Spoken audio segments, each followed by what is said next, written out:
Let's do my thumbnail real quick. I don't think I've taken a picture of myself and put myself in the thumbnail in like weeks. So let's just do we do it forward or backwards? I guess it's like a book haul, it should go backward, right? Because you can't see what I have. They're crooked. How do you make them forward? How do you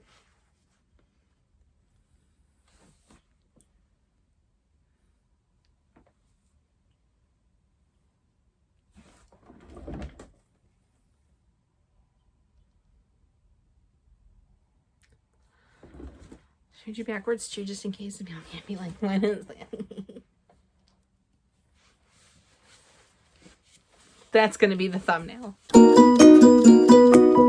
What's up, everybody? My name is Layne, and I am trying to read all of the books on my TBR list by the end of 2020. My list, my shelf. I was going to do an October wrap up, but I think my brain kind of shut down about halfway through October. I think like the first week of October was pretty good. It was my birthday. My birthday's the 7th. So we had like a family get together for it and it was good. And then work started to get a little bit crazy, too crazy for me to manage and handle mentally at the moment. So I started to really sink into work. And then I started to get tired, like fatigued all of the time. And I started working out, like going to cycling classes, maybe halfway through September. And I thought that was why I was getting so tired, because now it's like, okay, you're working out on top of getting up and going to work, and it's only going to get worse because I picked up a part-time gig for the holiday season back at the bookstore I used to work at. So I know I'm going to only get more tired, but I felt relieved because I read an article yesterday about like pandemic fatigue, and it's so real. Everybody is tired. The problem is it's only going to get worse because winter is right around the corner. I almost said winter is coming and I can't bring myself to do that. This is not a Game of Thrones. Take me back to before I watched the Game of Thrones finale. I don't want to hear winter is coming and see it plastered all over everything ever again. So basically, I kind of mentally shut down about halfway through October. I was sleeping a lot more often. I was really just working out, and like kind of a blank slate the entire month, and it was not good. So I didn't really read, but another reason I didn't really read was because I read one book that got me into a huge reading funk on top of being tired all of the time, and it was Misery by Stephen King. Boy, aptly named. This month I realized I don't really like Stephen King, but we can get into that in a second. I'm gonna do a bit of an October recap first, and then we'll get into the October book haul. I bought a lot more books than I've read this month, which means this whole challenge is just going backwards, and I don't care. I don't even remember the other book I read besides Misery this month. Nope. I started a book called...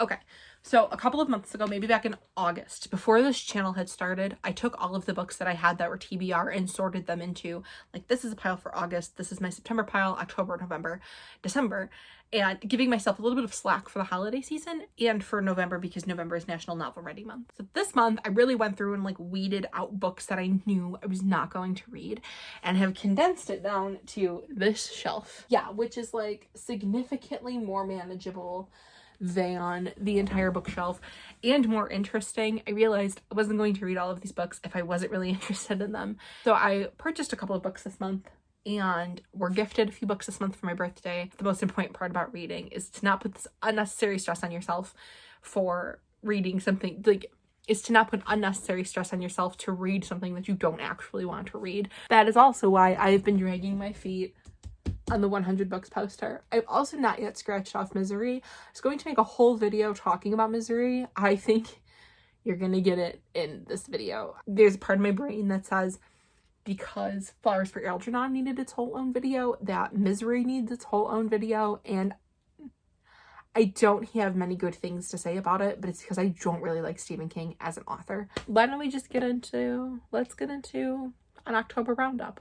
What am I reading? What did I read? I only read like maybe 2 or 3 books. So the first book that I read by him is The Girl That Loved Tom Gordon. I'm about halfway through it. It's about a girl that gets lost in the woods after she's hiking with her mom and her brother. Much like King's other books, it really focuses in on isolation and what happens to the human mind when you're left alone. The problem is that she is also 10, so that kind of raises the stakes because there's not much she can do to help herself. But Tom Gordon is a baseball player. If you didn't know this, I didn't know this.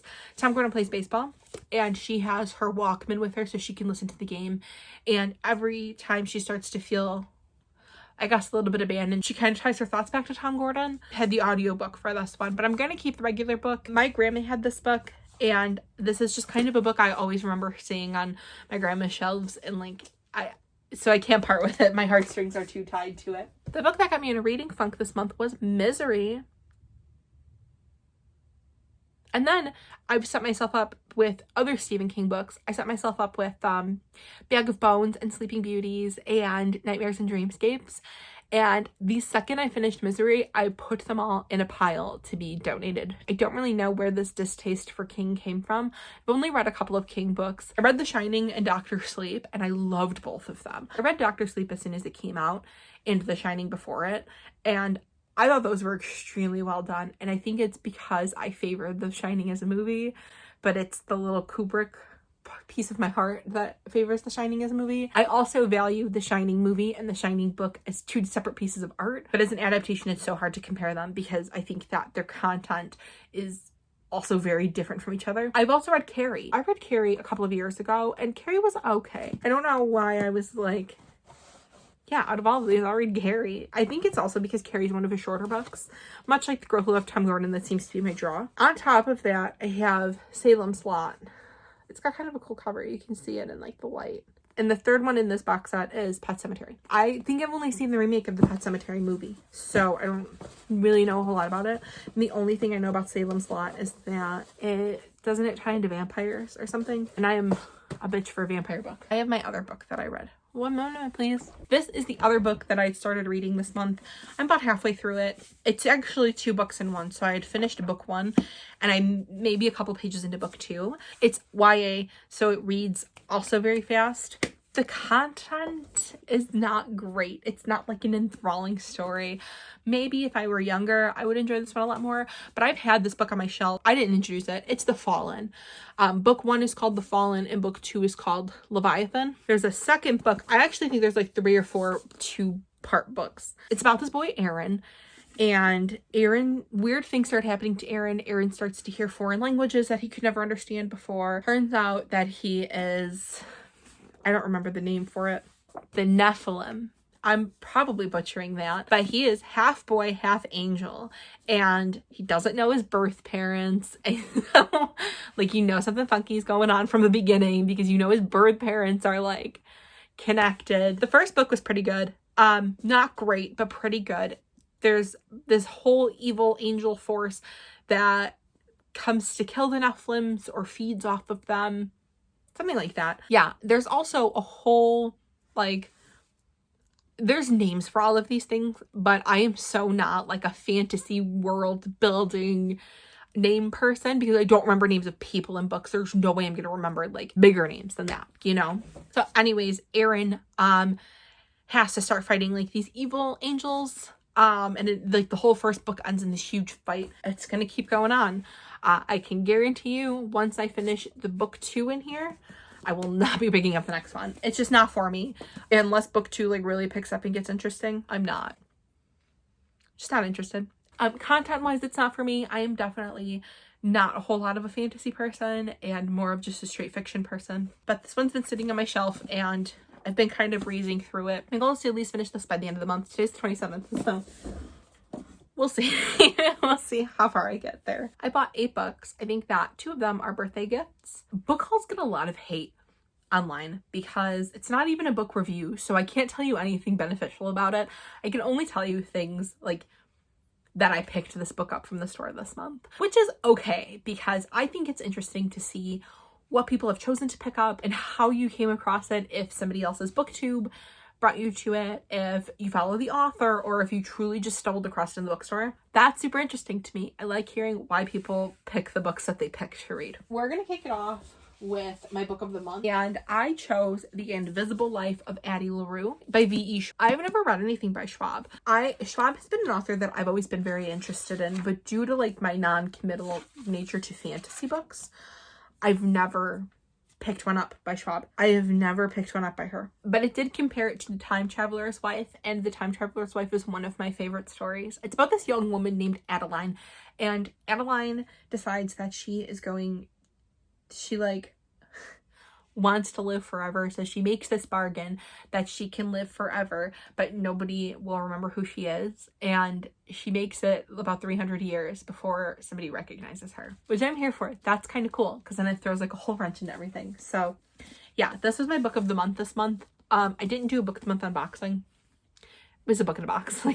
The first one was kind of cool because I'd never done it before, but this just came with the book in the box and like a bookmark. My next one, we're gonna go into the two, I think the rest of them kind of fit category. So this first one was actually a gift from my best friend, Madeline. It's called Foreshadow. It's called Foreshadow, and it says it's stories to celebrate the magic of reading and writing young adult.